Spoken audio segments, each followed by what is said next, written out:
Itong pier na to dati, maiksi lang to.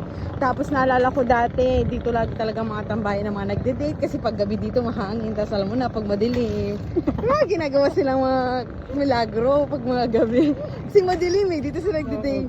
Eh, dati simple lang naman ang life dito. So, talaga yung tambayan.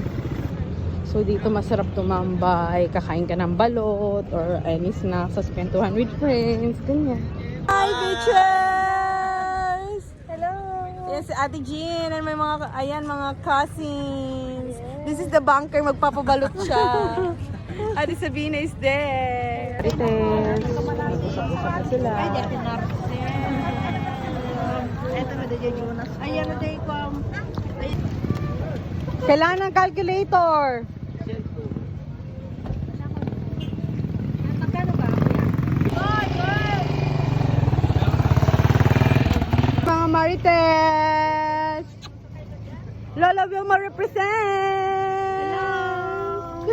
I'm here! Gagap niya yung Marites.